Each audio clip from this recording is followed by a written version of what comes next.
कोई कहता है नज़रिया ना हो तो मुआशरा बेसमत हो जाता है। कोई कहता है नज़रिया का जबर फ़िक्री आज़ादी छीन लेता है। कोई कहता है नज़रिए के बग़ैर बड़ा अदब तख्लीक नहीं हो सकता। कोई कहता है नज़रिए के बुलंद बांग इजहार से अदब का पाया पस्त हो जाता है। इन बज़ाहिर मुतज़ाद और मुतसादम बयानात की मौजूदगी में तालिब इल्म परेशान होता है कि वो अपनी मुतवाज़न राय कैसे बनाए। इस पर बात की है हमने अख्तर उस्मान साहब से। वीडियो में देखते हैं, लेकिन वीडियो की तरफ जाने से पहले अगर आप चाहें कि शौक़ का ये सिलसिला ताल्लुक़ में बदल जाए तो चैनल सब्सक्राइब कर लीजिए।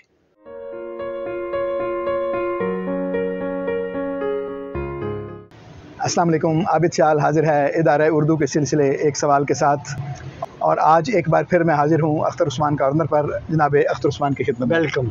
मेहरबानी सर, आपने वक्त इनायत किया। बिस्मिल्लाह।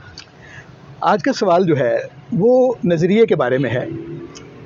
नज़रिए के बारे में नहीं बल्कि शेर में नज़रिए के बयान के बारे में या अदब में नज़रिए के बयान के बारे में। जी। अगले दिन मैं कहीं सुन रहा था कि कुछ ये जो मुख्तलिफ़ मुल्कों में, कुछ नेपाल में, श्रीलंका में, बांग्लादेश में जी उस सियासी मामलात पे ना कुछ बगावतनुमा चीज़ें हुई, कहीं कामयाब कहीं नाकाम, और उनके कुछ आगे सिलसिले बने। तो उसमें कुछ लोग पूछ रहे थे कि पाकिस्तान में भी क्या ऐसा हो सकता है। उस पर कुछ तजिया निगार आपस में गुफ्तगू कर रहे थे। तो उन्होंने कहीं कहा दरमियान में कि जनाब हो तो सकता है, लेकिन उससे क्या कुछ बनेगा या नहीं बनेगा। तो उन्होंने कहा कि नहीं बनेगा, क्योंकि एक अनार्की की सूरत पैदा होने का ज़्यादा इम्कान है। जब तक समाजी सतह पर या सियासी सतह पर आपके पास कोई लाइन ऑफ एक्शन, कोई नज़रिया, कोई मूव, तहरीक, इस तरह की चीज़ ना हो, उस वक्त तक इस तरह के मामलात जो हैं उनके समरात सही तौर पर सोसाइटी के पास नहीं आ सकते। वाह, ये एक बात है। तो उसके तनाजुर में अदब के बारे में मेरे जहन में ये सवाल पैदा हुआ कि हम नज़रिए के बारे में मुख्तलिफ़ बातें, तरकीब सन तहरीक वालों को हम कुछ कहते रहे, और बाकी जो तहरीक हैं वो जब आ जाती थी, इस्लामी अदब वालों को हम कुछ कहते रहे, इसी तरह पाकिस्तानी अदब वालों को कुछ कहते रहे कि जब आप नज़रिए को दाखिल करने की कोशिश करते हैं अदब में, तो अदब का पाया जो है वो कम हो जाता है। ये एक तासुर था। और अब हम जब बात करते हैं तो कुछ दोस्त हमारे ये कहते हैं कि ये जो कुछ बड़ा सवाल चूँकि कोई सामने नहीं है, इसलिए बड़ा अदब तख्लीक नहीं होता। तो ये सारे माहौल में एक दफ़ा फिर से मेरे ख्याल है देखने की ज़रूरत है कि क्या अगर नज़रिया नहीं होता समाज के पास, ज़ाहिर है लिखने वाला भी समाज में शामिल है जी, अगर समाज के पास नज़रिया नहीं होता तो वो समरावर नहीं हो सकता। बेशक। लेकिन अदब में हम ये कहते हैं कि उसमें कोई नज़रिया अगर आ जाए तो वो उसका दर्जा कम हो जाता है। तो अब यहाँ इसको हम कैसे कंपेटेबल बनाएंगे एक दूसरे के साथ कि क्या शायर के पास कोई नज़रिया होना चाहिए, नहीं होना चाहिए, अदब के लिए सूदबंद क्या है, क्या नहीं है। और नए ज़माने में आकर इस मामले को, और ख़ास तौर पर उस वक्त जब नए जो हमारे तनकीदी मबाहिस हैं वो किसी बयानिए को, महाबयानिए को, नज़रिए को अच्छा नहीं समझते, उसको रद्द करते हैं या कहते हैं कि नए ज़माने में उसकी ज़रूरत नहीं है। तो इस सारे तनाजुर में आप क्या फरमाते हैं? एक तो ये है कि वो शख्स जो नज़रिया नहीं रखता, उसकी हैसियत किसी भी समाज में एक ऐसी नौ की हैसियत है उसकी, जो खाने पीने, कुछ सांस लेने और मरने के अलावा कुछ भी। क्या अच्छी बात है। वाह। अदीब हो और उसका नुक्ता नज़र ना हो, ये तो हो ही नहीं सकता। आप उसके नुक्ता नज़र को महदूद कह सकते। हाँ, ठीक है। आप उसके नुक्ता नज़र को इंसान दुश्मन तक भी कह सकते। लेकिन आपने खुद तरक्की पसंद अदब की मिसाल दी, इस्लामी अदब की मिसाल है, पाकिस्तानी अदब की मिसाल है, ईरान के इनकलाबी अदब की मिसाल है। वो जब हम देखते हैं तो हैरत होती है, कैसे नज़्म चल रही है मुझसे पहली सी। एक मिनट ज़रा बेटा देखना, ज़रा ये सुर्ख नंबर ऊपर चल रहे हैं कि नहीं चल रहे, सिर्फ देखना है। चल रहे हैं बस। जी। मतलब ये कि नज़्म चल रही है मुझसे पहली सी मोहब्बत मेरे महबूब नमा। उसमें आता है कि लौट जाती है उधर को भी नज़र, क्या कीजिए अब भी दिल का तेरा हुस्न, मगर क्या कीजिए। और भी दुख हैं ज़माने में मोहब्बत के सिवा, राहतें और भी हैं वस्ल की राहत के सिवा, मुझसे पहली सी मोहब्बत। जी जी। जिस टुकड़े का मैंने जिक्र किया, लौट जाती है उधर को भी नजर। उसको फराज ने कहा कि गुर्बत में याद यार है याते वतन से कम, वो जाने अंजुमन है मगर अंजुमन से कम। तो फैज़ के नुक्ता नज़र से किसी को भी, चाहे वो छोटा या बड़ा नकाल है, इख्तिलाफ हो सकता। मसलन मेरे उस्ताद मुज़फ़्फ़र सैयद,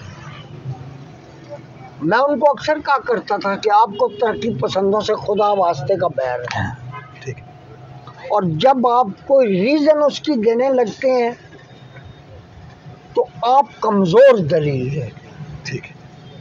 मसलन मैंने उनसे कहा कि फैज़ की मीज़ान पर आपका लिखा हुआ मजमून सबसे कमज़ोर मजमून है उस किताब। उसकी वजह फैज़ ने कभी ये नहीं कहा कि मैं नकाद हूँ, जैसे, और ना ही वो मजमून फैज़ ने तनकीदी लिखे। बिल्कुल।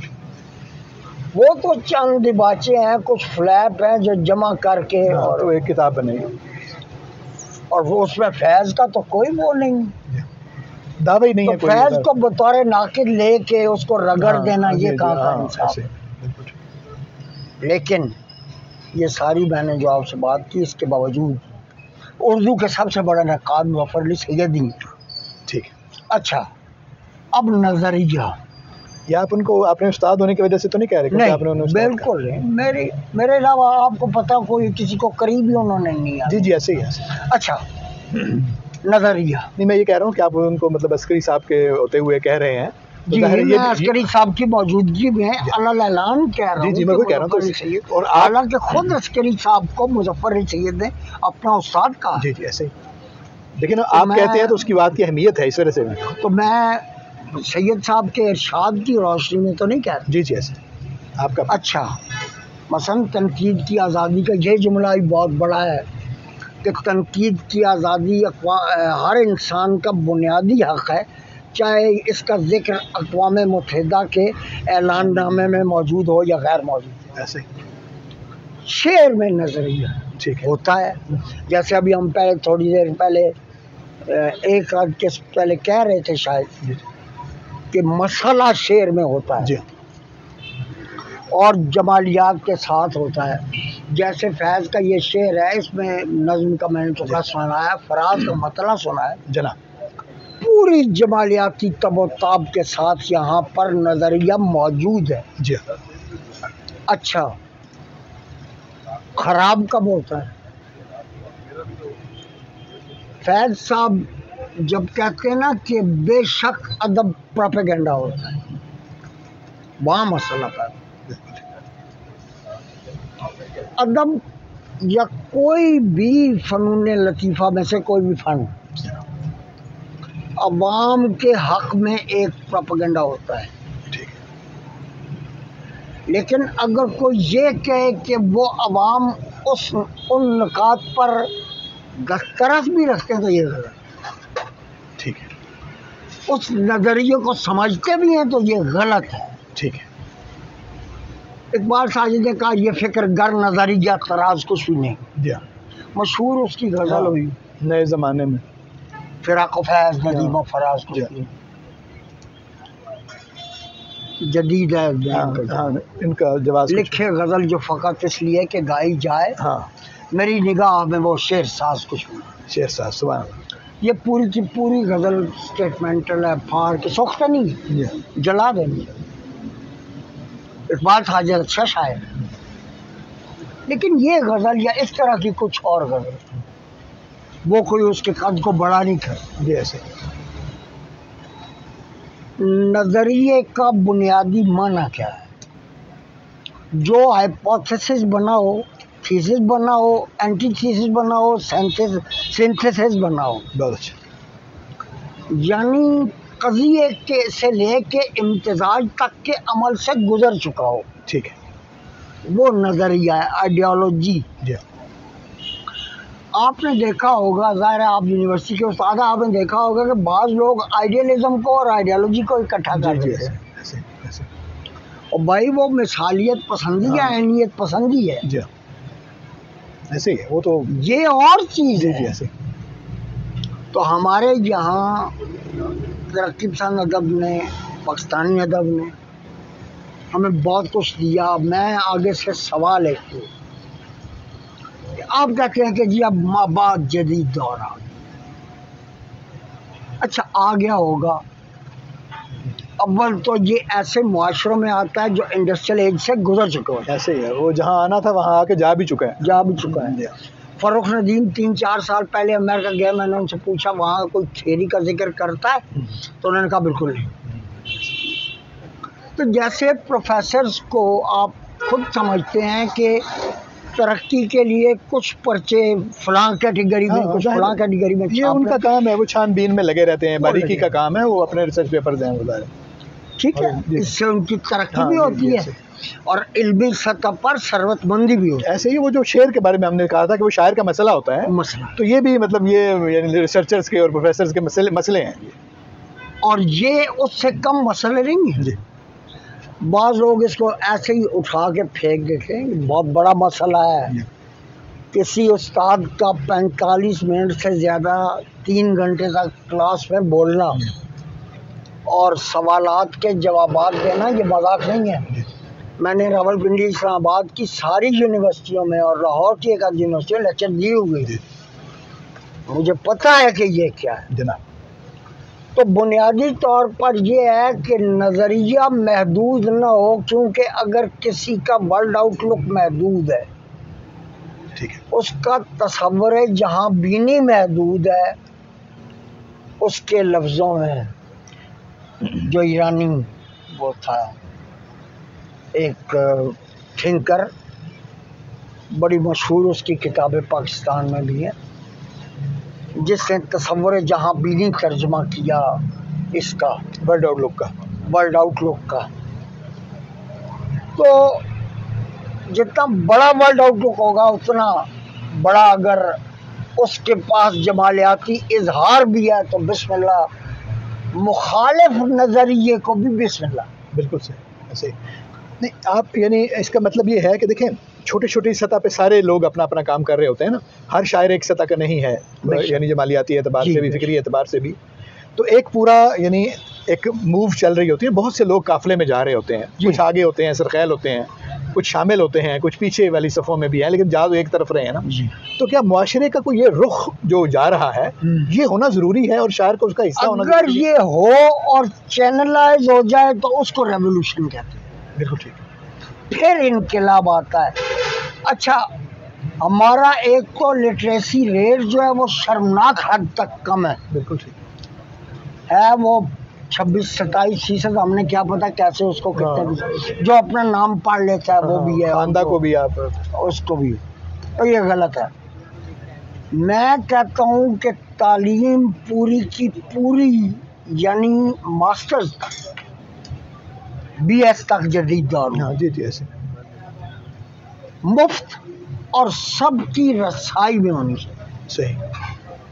और काश हम पूरे मुल्क के लिए एक यकसा निज़ाम तालीम और यकसा निसाब तरतीब दे सकने के काबिल हों, या ये हिम्मत करें कि कैपिटलिस्ट कंट्रीज़ की मौजूदगी में, प्रोडक्टिव कंट्रीज़ की मौजूदगी में कंज्यूमर सोसाइटी होते हुए भी हम ऐसा निसाब तरतीब दें जो आपकी यूनिवर्सिटी में भी पढ़ाया जा रहा हो, कराची में भी पढ़ाया जा रहा हो, लाहौर में भी, पेशावर में भी, कोयटा में भी। खैर ये तो मेरे ख्याल है पूरी दुनिया में भी ऐसा नहीं है कि हर जगह एक ही शय पढ़ाई जाती हो, ज़ाहिर है वो तो जो बुनियादी तालीम है सिर्फ वहाँ तक किया जा सकता है, बुनियादी यकसा। बहरहाल तो इसका मतलब ये है कि सारी बात का निचोड़ जो मेरे जहन में आपकी बात आती है वो ये है कि बाहर हाल नज़रिए की ज़रूरत है बेशक, और लिखने वाले का होना चाहिए, और उसको उसके अदब में किसी न किसी तौर एक लहर के तौर पर या ज़ेरी एक जो रो है उसके तौर पर मौजूद। अच्छा, मुझे याद आ गया अली शरीयती। जी। अच्छा, तो जब हम ये देखते हैं कि ये शेर जो है वो फलां शेर के मुकाबले में कुछ उठा हुआ सा है। ठीक है फैज ना हम यूसुफ ना कोई याकूब जो हमको याद कर, जी अपना क्या किनआ में रहे या मिस्र में जा आबाद हुए। जी अच्छा, इसमें महज एक दरवेशी नहीं है, वो वर्ल्ड आउटलुक भी है। ठीक है और अपने आप को यूसुफ से जोड़ना, ठीक है वो क्या है कि मैं एक ऐसी सोसाइटी में रह रहा हूँ जहाँ भाई भाई के दर पे है। अच्छा बिल्कुल ठीक। और फिर मेरा बेटा गुम हो गया, याकूब। ऐसे वो जो शेर है ना, मोतशिब का शानी का वहाल मदर हिजर यूसुफ हाँ। कम तरह याकूब या वो पिसर गुम कर जब बूदो मापेदार गुम कर रही, वो उसमें भी अब नुक्ता नज़र वाज़े तौर पर प्रिवेल कर रहा है। और वहाँ से हमारा उर्दू शायद डिराइव कैसे करता है, आप ये देखो। कैद में ली गोना यूसुफ, गोना कैद में ली ना, कैद में याकूब ने ली गोना यूसुफ की खबर, लेकिन आंखें रोज़ाने जीवारे जिंदा हो गई। ऐसे अच्छा, फिर ये मौजू चलता गया, ज़ाहिर है तलमी है। हमने एक अपनी गुफ्तगू में ये भी कहा था कि तलमी नहीं भी पैदा हो सकती। ऐसे बिल्कुल। तो नज़रिया जो है, अगर वो इस काबिल है कि जदीद दुनिया के नए सवालात का सामना कर सके, उस मुबारज़त का सामना कर सके जो उसको दरपेश है, और पढ़ने सुनने वाले की तसल्ली कर सके, तो नज़रिया बिस्मिल्लाह।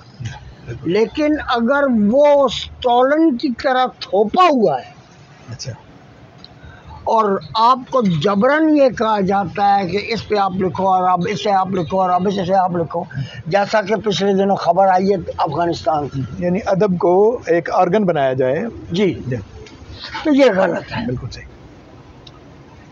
3 किताबें जो बैन हुई हैं ज़ियाउल हक के ज़माने में, ज़मीर नियाज़ी की press in change, web of censorship, press under seize, उन किताबों में क्या है, यही है। बिल्कुल सही। नज़रिए की वसअत मौजूद है। बिल्कुल सही। तो क्या उनमें ये है डॉक्टर साहब सर कि ज़बान इंसान को उस अमीरी की तरफ ले जाती है जो उसके न बोलने वालों को भी अट्रैक्ट करे। बिल्कुल ठीक। बुनियादी तौर पर ये तो नज़रिया का शेर में मतलब ये निकला, वो फनी जमालियाती इजहार जो यकसू हो के एक नुक्ता नज़र को आपके सामने रखे और उस पर आपका कॉन्सेंसस चाहे कि आप क्या सोचते हैं। बिल्कुल ठीक है। तो यानी इसको इस तरह से हम क्या वाइंड अप कर सकते हैं कि वो शायर जो है या लिखने वाला जो है वो नज़रिए का प्रोपेगेंडा, हाँ, प्रोपेगेंडा करने वाले के बजाय अपना नज़रिया रखने वाला हो, बेशक, हाँ, वो कहीं से भी इस्तेफादा करके बनाया गया। बेशक। तो उम्मीद है कि नज़रिए के इर्द गिर्द ये बातें हमारे दोस्तों को पसंद आई होंगी।